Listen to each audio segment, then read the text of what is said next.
Hi everyone, welcome back to Cheese and Turtles. My name's Imogen. In today's video, I'm sharing how to know whether you're in love with someone or you just have a crush on them. If you're not already subscribed, make sure to do that. Give this video a thumbs up, follow me on Instagram, and let's get started. So, I sometimes make dating videos, not very often, but this was something that I wanted to share my thoughts on because I have a lot of thoughts on this. I have personally been in love several times. I'm not going to say exactly how many, but it's more than one, and I've had crushes on loads of people. So I feel like I am kind of qualified to talk about this. And in both of those cases, some of them were reciprocated and some of them were not. So it's like, I've had a sort of very like kind of wide-ranging experience with like dating and having crushes on people and being in love with people and having that energy kind of returned, and seeing my friends also like have crushes on people and be in love with people. So how can we tell? Okay, because there is a difference. There is totally a difference. I have had crushes on loads of people, but I would only classify myself as having been truly in love with a few of them. Okay. And the first question that I want you to ask yourself is, how do you feel? Now, this might seem a bit disingenuous, but stick with me. Do you feel excited, happy, warm, secure around them? Having like butterflies for someone can be very cute, but it can also be a sign of like anxiety or instability. If you're able to feel secure and at home around them, that's a sign you have a deeper bond. I would say for everyone that I've been in love with, they gave me a real sense of safety and a real sense of acceptance, and I felt like I was at home with them, and I felt like it was easy to be around them, and they gave me a sense of like real, security. Safety is the way to describe it. How do you feel? If you get that sense of like warm security, stability, it's a green flag, and it is a sign that you're in love with someone. All right, number 2, do you think about them a lot? Okay, the answer might be yes in both cases, whether you're in love with someone or you have a crush on them, but the difference lies in how you think about them, okay?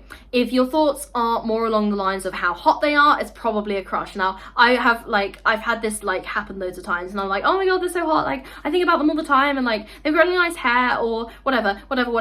But if my thoughts are predominantly like about my attraction to them, it's probably a crush. If your thoughts are more like, oh my god, I want to ask them about their day or like how they're feeling, it's more likely that you're in love with them. And don't get me wrong, you can have both in both scenarios, but the majority of your thoughts will probably be in one category or the other. Like obviously everyone that I've been in love with, I've been very, very attracted to, but those like deeper thoughts about, you know, I want to know how they're feeling, I want to know what their day was like, I want to know like what they're doing and, you know, how it's making them feel, and all of these little details about their life, that's the tell, okay? If you want to know that, then it's much more likely that you're in love with someone and it's not just a crush. All right, the next thing that you should consider is, how long have your feelings lasted? Okay, this isn't a hard and fast rule, but in general, the longer my feelings have lasted for someone, the less likely it is to just be a crush, okay? I've heard this from other people too. I've heard this from people being like, you know, sometimes I've had a crush on someone that lasted for like a week, and then I got the ick with them, or I got bored, okay? And I've had, like, I have been in love with some people for years, okay? So if it's 6 months, probably a crush. 3 years, you might be in love with them. Okay, again, crushes can be long term, and I've definitely had crushes on people that were like super incompatible with me, and I recognized that, and I was like, this is never gonna happen because it's just a fun little idea. But being in love is rarely short term, and you can absolutely be in love with someone and then fall out of love with them, and that happens. But again, it's usually over a sort of a long period. So, how long your feelings lasted, important to note.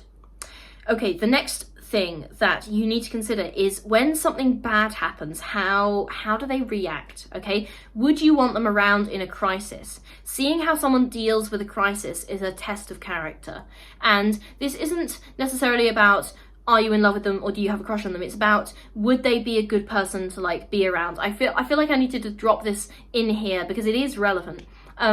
But everyone that I've like really been in love with, I have been able to see them in like some kind of like problem solving or crisis situation, and they've always reacted with incredible like grace and maturity, and that has definitely improved, like deepened my attraction towards them, because when something bad happens, you want that person who's going to be like there alongside you to deal with it. Again, another thing that you should consider is, what are they like when they're angry? So what are they like when they've done something wrong or they've hurt someone? Do they process and express their emotions in a healthy way? Do they know how to apologize? Can they communicate? If someone doesn't have the maturity to do all of the above, that's a serious flaw, and it's likely that you just have a crush on them, because deliberate immaturity in an adult is not a lovable trait. Okay, now it can be the case that you can be in love with someone who is toxic, and you know, I'm not going to judge you because I have been there. Okay, I have been there, but have I been there? Maybe. I'm not sure. I guess I'd have to do some self-reflection to find out if I've been there, but I understand. Like, I'm not going to judge you for that. Okay, I'm not going to judge you for that. Another thing that I want you to think about is, what do you think of their flaws? Okay, everyone has flaws, so if you can't admit that someone has flaws, it's probably just a crush, okay? And if you admit that someone has flaws, but you accept them for who they are, and you're aware that they're like working on their flaws, and you're like accepting of those, then it's much more likely that you're in love with them, okay? Sometimes, however, sometimes a person's flaws will be like a deal breaker or a source of incompatibility, so being able to account for that possibility is a sign of maturity. Every single person that I've been in love with has had flaws, sometimes really serious flaws, and every single time I have, you know, loved them for who they were as a person, and, you know, I've been able to see past those flaws. And yeah, sometimes those flaws later on down the line turned out to be a source of incompatibility, and that was a shame, but being able to see past someone's flaws, recognize that they have them, but nevertheless being able to love them for who they are, is a sign that you're in love with them, and it's not just a crush. If it's just a crush, you'll be like, oh no, they're perfect. Nobody's perfect. Can they give you the ick? Okay, if you're easily able to get the ick from someone, it's unlikely that you're actually in love with them. Okay, I've had crushes on people, and then they've done something really random, like ew, and then my attraction to them just like fell off a cliff, okay? And that was a crush. Like, I was not in love with them at all, okay? If you can envision yourself, like, you know, if you're not easily able to get the ick, if you could envision yourself like taking care of them if they were sick, or for example, or like seeing them in a worn down state or a silly state and still feeling affection and care for them, it's much more likely that you're in love with them. Like, people that I've been in love with, I have seen them in all sorts of different scenarios, and sometimes they've been like, you know, like they've been in a ridiculous or awkward situation, or they've been in a situation where they didn't feel well, and none of that affected my attraction towards them. If anything, it just made me want to look out for them more, okay? So if you feel like that, it's a very good sign that you're actually in love with someone. All right, another thing that I want you to consider, and this is important, do you really know this person, or do you have an idealized image of them in your mind? Okay, now everyone has like celebrity crushes, but you don't know that celebrity as a person. You are not in love with them, because they probably like have a bunch of flaws that you don't know about. You are not in love with that celebrity, okay? And that can happen for like people in your life as well. If you don't really know someone, if you have like this idealized image of them in your head, then you cannot be in love with them, because you don't even know who they actually are to be in love with, okay? You just have a crush. All right, so unless you really know someone, you can't love them for who they are. You need to really know who someone is to love them correctly, okay? Are you attracted to them physically or more emotionally? Physical attraction is really great, and it's essential in a partnership, really important. Well, maybe not essential, but really, really important. But looks fade over time. So it's really important to have an emotional and personality attraction to them too. Do you actually like spending time with them, okay? If the two of you were sitting on opposite sides of a closed door, could you actually have a mutually fulfilling conversation, or do you just like talking to them because they look pretty? Now, no judgment. Sometimes I've definitely talked to people because I just thought they were pretty, and I'm just like, keep talking, you know, I just like watching you talk. But if you can have a fulfilling conversation with them, which isn't like based on you being physically attracted to them, then that is a really good sign that your connection has staying power, okay? And every time that I've been in love with someone, that emotion has been very much intellectual as well, because I get attracted to people intellectually, and you know, I'm a nerd, it happens. I like other nerds. But if you're attracted to them emotionally, it's a good sign that you're like in love with them as well as like just liking them physically. If you just like them physically and you think they're a bit boring, then it's probably just a crush. Okay, Can you see a future with this person? Would you be happy to like wake up with them every day for the rest of your life? Can you see yourself growing old with them? With every person that I've been in love with, I have always imagined like a future with them, and I could see myself like getting like really old and maybe sick, and we take care of each other, and I have been able to see that really, really clearly. Even in the cases where it hasn't worked out, I've been able to like visualize that, and it felt natural to me. With people that I've had a crush on, that doesn't even cross my mind. It literally doesn't. So can you see a future with this person? Right. Remember, there are actually no limits to the number of times you can fall in love. People often think that there's a limit, but I don't believe in a limit. I really don't. I really don't believe in like, you can only fall in love once. I don't think that's a thing.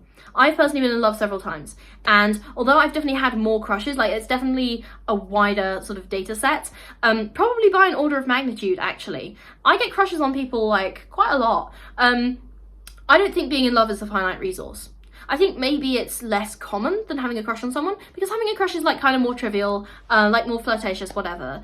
But I don't think there's a limit to the number of times you can be in love with someone. You know, if you're in love with someone and it doesn't work out, it doesn't mean you're like doomed forever. You can love someone else, okay? And it can happen, okay? And I'm living proof that it can happen. I also wanted to say, like, at the end of this video, that I think you can be in love in other ways. Like, you can be in love platonically with your friends, you can be in love with your life, you can be in love with a place or a piece of art. You can feel that intensity for so many different people or things in so many different scenarios. And I would say that, like many of my close friends I have really strong platonic love for, and they've kind of taught me what that feels like. And I love watching like their eyes light up when they do something that they're excited or happy about. And that is a form of being in love platonically, okay? So it doesn't always have to be a romantic thing.